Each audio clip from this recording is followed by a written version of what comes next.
इसमें कहीं नहीं लिखा है कि आप काटो और नबी के नाम को लेकर, अल्लाह के प्यारे नबी और प्यारे महबूब को नाम के लेकर, जिन्होंने माफ किया है लोगों को, जिन्होंने उन दादी का भी सामान उठाया है जो उनको गालियां दे दी थी, उनको भगवत गीता पढ़ लेना चाहिए।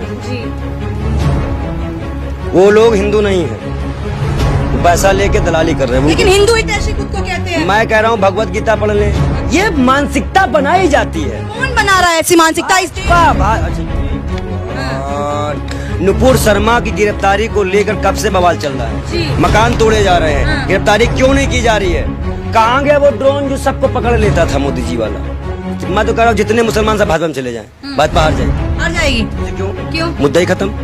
लेकिन भाजपा आप कह रहे हैं हिंदू मुस्लिम करती है, लेकिन ऐसी अब तक भी अभी तक तो साफ नहीं किया है। क्या 80-20 का स्टेटमेंट किसने दिया? कपड़े बचाने ने किसने दिया? गुरुग्राम में नमाज के मुद्दे पे किसने दिया? वो किया प्रधानमंत्री मोदी ने कभी हिंदू मुस्लिम की बात नहीं। कपड़े से पहचाने जाते हैं स्टेटमेंट है प्रधानमंत्री का। सिस्टर कहाँ है आप? शमशान कब्रिस्तान की बात हुई थी, प्रधानमंत्री ने दिया था बयान। कार्यालयों के बाहर जाके उनको धरना देना चाहिए, प्रधानमंत्री को घेर लेना चाहिए। क्यों? क्योंकि अगर भाजपा का आदमी निकल गया, पोलिंग एजेंट था वहाँ के जो बीजेपी जो चुनाव लड़ती थी, उनके विधायक जी के पोलिंग एजेंट थे वो भाई साहब।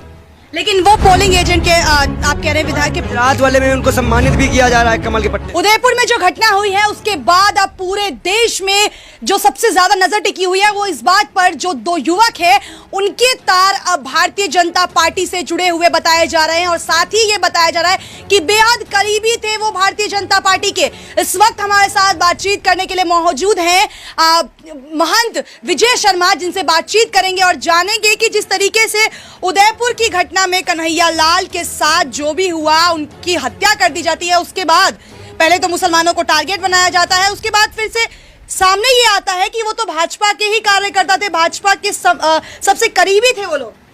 देखिए भारतीय जनता पार्टी का यही माहौल नहीं आया है। भारतीय जनता पार्टी में हर वो लोग शामिल होते हैं जो दंगा करते हैं और आग लगाते हैं। नरसिम्हानंद उन्हीं की पार्टी से आता है। ये जो युवक है ये मुसलमान नहीं हो सकते, सीधी बात। इस्लाम पढ़ा है आपने? ना पढ़ा हो तो एक कुरान उठाया करिए, ऐसे कुरान उठाइए, इसको पढ़ लिया करिए। इसमें कहीं नहीं लिखा है कि आप काटो और नबी के नाम को लेकर, अल्लाह के प्यारे नबी और प्यारे महबूब को नाम के लेकर, जिन्होंने माफ किया है लोगों को, जिन्होंने उन दादी का भी सामान उठाया है जो उनको गालियां दे दी थी। जब सामान उठा के पहुंची और पूछी कितना पैसा हुआ तो कहें 10 रुपए। 10 रुपए वो देने लगी, उन्होंने कहा नहीं, सॉरी 10 रुपए वो देने लगी तो कहें तुम्हारा नाम क्या है? कहें जिसको आप गाली देते हुए आ रही हैं वही हूं मैं। आप उनके इस्लाम को मानने वाले हैं। ये नारा बहुत गलत था। रसूल खुदा रसूल को संतन से जुदा बहुत गलत था। ये इस्लाम नहीं कहता। लेकिन आप कह रहे हैं कि ये इस्लाम नहीं कहता, लेकिन जिन दो युवकों ने मारा है उन्होंने बकायदा वीडियो जारी करके ये कहा था गुस्ताखी नबी की एक ही सजा, सर तन से जुदा, और जिसने भी अल्लाह के शान में गुस्ताखी की उसकी यही सजा होगी। देखिए मैं एक चीज बता दूं, अल्लाह सजा देता है, कोई इंसान सजा नहीं देता है। बड़े बड़े बादशाह आए थे, ये आए थे सिकंदर, ये बहुत बड़े मुगल उगल बन के आए थे, कोई नहीं सीख पाया। उनके ही लोगों ने उनको मारे सत्ता हासिल की है। अल्लाह के लाठी की भी आवाज सब में चलती है, महाकाल भी जब चलाता है लाठी सब पे चलाता है। लेकिन आप कह रहे हैं इंसान इस बात का फैसला नहीं लेगा, लेकिन कुछ लोग जो हैं वो ये कह रहे हैं जिसने कन्हैया लाल को मारा है और जो आरोपी हैं उनका सर तन से जुदा कर देना चाहिए। एक तरफ हम कहते हैं कि मुस्लिम भाजपा कार्यालयों के बाहर जाके उनको धरना देना चाहिए, प्रधानमंत्री को घेर लेना चाहिए। अगर वो ऐसा नहीं करते तो हम कहेंगे उनको पैसे मिले ये काम करवाने के लिए।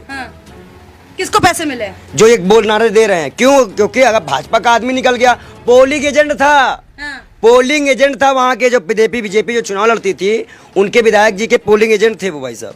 लेकिन वो पोलिंग एजेंट के आप कह रहे हैं विधायक के गुजरात वाले में उनको सम्मानित भी किया जा रहा है कमल के पट्टे से। लेकिन फिर वो भाजपा को ही क्यों निशाने पर लेगी? क्योंकि उन्होंने प्रधानमंत्री मोदी को भी धमकी दी है। देखिए ये साजिश है मुसलमान को बर्बाद करने के लिए, 24 का चुनाव जीतने के लिए। अच्छा ये बताइए, इखलाक पहलू खां को अगर मार दिया गया घरों में घुस के, तो क्या सारे हिंदू गलत हो गए? क्या हम भी गलत हो गए? हिंदू समाज तो, पूरा हिंदू धर्म तो गलत नहीं होगा, सनातन धर्म। या दो किसी बेवकूफ़ आदमी ने कहा वो इस्लाम का गलत हो जाएगा। क्यों बार बार इस्लाम पे उठाते हो? दो लड़कों ने काटा था, उनके नाम पे नारे लगाओ। मोहम्मद साहब कहाँ बीच में आ गए? कौन लाया धर्म को? सबसे महत्वपूर्ण बात, जब आज तक के जो रिपोर्टर कौन है, वो जो गई थी जहांगीरपुरी कवर करने, जब उनसे हिंदू और मुसलमान के बारे में कहा गया तो भाग निकली। अंजना ओम कश्यप की बात। अंजना ओम कश्यप जी। ये जितने ही बैठती रूपिका लियाकत जी, सिस्टर हमारी, उनको तो पता नहीं रोने होने लगती हैं और उनको घुसने भी नहीं दिया जाता है। लेकिन कश्मीर के मुद्दे पे तो अनुपम खेर के साथ बहुत रोती हैं, लेकिन जब ये वाला हादसा होता है कन्हैया लाल पे तो आंसू तो कश्मीर पंडित पे जब धरने में बैठे तब कब कितना रोई है वो। ये गोदी मीडिया सरकार के इशारे पे जो सरकार कहती है उसके लिए पैसा दिया जाता है और पैसे की तरह काम करती है। और ये चीज हम नहीं कर रहे हैं। जो नरसिम्हानंद के साथ एक लेडी संत थी, महिला संत थी, उन्होंने कहा मीडिया मैनेज करना हमें आता है, मीडिया मैनेज की गई थी। तो उनसे पूछे ना उस संत से जाके मीडिया कैसे मैनेज की गई थी। मीडिया मैनेज की बात आपने की है, लेकिन चलिए इस मुद्दे पर ही आ जाते हैं। कन्हैया लाल के साथ जो भी हुआ उसको लेकर बजरंग दल और विश्व हिंदू परिषद ने, जो सुन लीजिए पहले, गुरुग्राम में रैली निकाली और बहुत ज्यादा नफरती बयान दिए गए वहां पर, भड़काऊ मुसलमानों के खिलाफ कि काट देना चाहिए। ये किस तरीके की राजनीति अब इस देश में हो रही है? क्या निकाल रहे हैं? उनको भगवत गीता पढ़ लेना चाहिए जी। वो लोग हिंदू नहीं है, वो पैसा लेके दलाली कर रहे हैं। लेकिन हिंदू ही तैशी खुद को कहते हैं। मैं कह रहा हूँ भगवत गीता पढ़ लें। हाँ। भगवत गीता में धर्म की स्थापना के लिए भाई ने भाई को कत्ल किया था, लेकिन वहां पर श्री कृष्ण ने यह बताया था कि जो सामने है वो मौन थे, इसलिए वो पापी हैं। हम मौन रह के पाप के साथ भागीदार नहीं बनेंगे। हम ऐसे किसी भी संगठन का समर्थन नहीं करते जो भड़काऊ नारे देते हैं। मुसलमानों का समर्थन करते हैं बार-बार। किसने कहा मुसलमानों का समर्थन करते हैं? भाई ये अगर मुस्लिम गलत करेंगे तो आप उसके खिलाफ खड़े होंगे? मुस्लिम, अच्छा ये बताइए, दोनों युवक जो हैं, हाँ। या मुसलमान बच्चे, अभी मेरी जो वीडियो सबसे बड़ा वायरल हुई थी, अटाला में जो बच्चाबाजियों ने पत्थर चलाया था, उनकी गिरफ्तारी की मांग करने वाला मैं ही था। हाँ। मैं किसी को छोड़ने वाला नहीं। आपको हिंदू विरोधी हमारे गीता में निष्काम कर्म भाव का योग दिया गया है, सबको एक समान रखने की बात की गई है, सबको एक साथ ले चलने की बात की गई है, और हिंदू धर्म वही है और मैं वही काम कर रहा हूँ।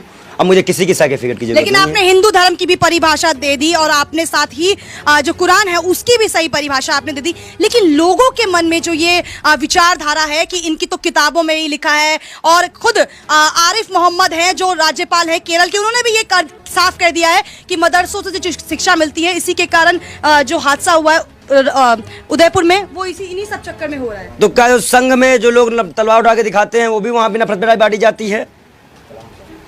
कलाम साहब के मदरसे से पढ़ के निकले, वो नफरती थे? बताइए, ये मानसिकता बनाई जाती है। कौन बना रहा है ऐसी मानसिकता इस देश में? अच्छा ये भगवान, नुपुर शर्मा की गिरफ्तारी को लेकर कब से बवाल चल रहा है, मकान तोड़े जा रहे हैं, गिरफ्तारी क्यों नहीं की जा रही है? कहाँ गया वो ड्रोन जो सबको पकड़ लेता था, मोदी जी वाला? मोदी जी इस पे राजनीति सेक रहे हैं। एक पिक्चर देखी होगी आपने, जिसमें शिवाजी एक दिन का सीएम बनता है, वो मुख्यमंत्री कहता है आगे लगती है तो लगने तो मेरी कुर्सी चली जाएगी। वही आज स्थिति भाजपा की है। आज भाजपा यही कर रही है, भाजपा यही कर रही है। लेकिन आपने प्रधानमंत्री नरेंद्र मोदी का नाम लिया है, तो वहां के सीएम, राजस्थान के सीएम अशोक गहलोत ने भी खुद कहा था कि प्रधानमंत्री मोदी आकर इस पर बात करें, क्या पता उनके बोलने से जो देश में हिंसा हो रही है वो रुक जाए, लेकिन अभी भी चुप है। प्रधानमंत्री नहीं बोलेंगे ना, चुनाव जीतना 24 का, तो बिना बोले जीत जाएंगे। देखिए एक चीज तो है, प्रधानमंत्री का मौन रहना यह साफ दिखाता है कि वो संगठनों का समर्थन कर रहे हैं जो ये नफरत फैला रही है। हमें लगता है कोर्ट को जजमेंट और भी देना चाहिए कि देश के प्रधानमंत्री को आके प्रत्यक्ष बयान देना चाहिए, जैसे उन्होंने नुपुर शर्मा से माफी मांगने के लिए कही है, वैसे देश के प्रधानमंत्री को इस पे बात स्पष्ट करने के लिए भी कहे, सुप्रीम कोर्ट कहे, तब शायद प्रधानमंत्री सुन ले, मन की बात में कह दे। हजारों करोड़ रुपए मन की बात में खर्चा किया गया, लेकिन नफरत मिटाने के लिए कभी कोई बात नहीं की गई। अब प्रधानमंत्री जी का स्टेटमेंट है कि मैं मुसलमान धर्म के खिलाफ नहीं हूँ और नॉट एट ऑल, और जो भी हिंदू ऐसा करता है वो हिंदू नहीं है। जी। जब मुसलमानों को बदनाम करने की एक साजिश, बदनाम नहीं, सरकार को मुसलमान हटा दो। मैं तो कह रहा हूँ जितने मुसलमान सब भाजपा में चले जाएं, भाजपा हार जाएगी। तुझे क्यों मुद्दा ही खत्म। लेकिन भाजपा आप कह रहे हैं हिंदू मुस्लिम करती है, लेकिन ऐसी अभी तक तो साफ नहीं किया इन्होंने। क्या 80-20 का स्टेटमेंट किसने दिया? कपड़े बचाने जाने किसने दिया? गुरुग्राम में नमाज के मुद्दे पे किसने दिया? काली चरण की धमकी को किसने वो किया? प्रधानमंत्री मोदी ने कभी हिंदू मुस्लिम की बात नहीं कही है। कपड़े से पहचाने जाते हैं स्टेटमेंट है प्रधानमंत्री का। सिस्टर कहाँ हैं आप? शमशान कब्रिस्तान की बात हुई थी, जी प्रधानमंत्री ने दिया था बयान 80-20 में, चुनाव के दौरान। योगी जी जी तब बताइए, हाँ। आप करिए है ही नहीं सबूत के साथ हम दे रहे हैं आपको। लेकिन फिर भी जिस तरीके का माहौल कोई इस फिर भी देश में नहीं। बन रहा है, उसके बाद भी लोग तो भाजपा को सबके सपोर्ट में पूरी तरीके से खड़े हैं। भाजपा के सपोर्ट में कोई नहीं है। भाजपा नफरतवादी, डरा कर धमका कर बुलडोजर की धमकी पे वोट दिलवा रही है। बुलडोजर की धमकी पर लोग डर रहे हैं क्या? क्यों डरे नहीं है क्या? हाँ। अब फातिमा का मकान तोड़ दिया गया, मकान पत्नी के नाम पे, पति कंप्लेन पे मकान ही तोड़ दिया जी। जाएगा। जुबेर को बुला के गिरफ्तार कर लिया जाएगा, नूपुर में गिरफ्तारी नहीं होगी, नरसिंहानंद को खुला छोड़ दिया जाएगा। आप भी एक महंत हैं, अयोध्या के भी एक महंत हैं, परमहंस, जिन्होंने ये कहा है कि 100 करोड़ हिंदू अब साथ आ गए हैं, हनुमान चालीसा पढ़ेंगे और जितने भी ये मुसलमान हैं, यानी कट्टर जो मुस्लिम है, सभी मुस्लिमों को पाकिस्तान और बांग्लादेश भेज दिया जाएगा। कट्टर हिंदू खुद ये परिभाषा बता रहे हैं। भगवत गीता में कहीं भी किसी को भगाने का इरादा नहीं दिखा गया है। और सबसे बड़ी बात यह है कि जो इस तरह के संत बयान दे रहे हैं, इन पे संविधान के तहत कार्रवाई कर देनी चाहिए, इनको जेल में डाल देना चाहिए। लेकिन कहाँ कार्रवाई हो रही है? मांग की जाती है नुपुर शर्मा की गिरफ्तारी की और गिरफ्तार जुबैर हो जाते हैं। तो ये बताइए, ये सवाल सरकार से पूछने लायक है कि हम बताएंगे इसका जवाब? हम तो मांग ही कर सकते हैं, कोर्ट पे विश्वास रख सकते हैं, जो कोर्ट फैसला देगी उसी भी तो हम निर्भर है ना। तो क्या कहेंगे, नुपुर शर्मा को गिरफ्तार किया जाना चाहिए या नहीं? कोर्ट गिरफ्तारी की है, कोर्ट से हम गिरफ्तारी की मांग तो करते ये हैं। तो आप कहने से बच रहे हैं, क्या? आपकी भी तो वो होगी, आपका भी तो खुद का कोई स्टैंड होगा। भाई गिरफ्तारी करो उसकी। हाँ। मैं कह रहा हूँ गिरफ्तारी करे। मैं तो कह रहा हूँ कोर्ट से, मैं कह रहा हूँ, मांग कर रहा हूँ कि कोर्ट इनकी गिरफ्तारी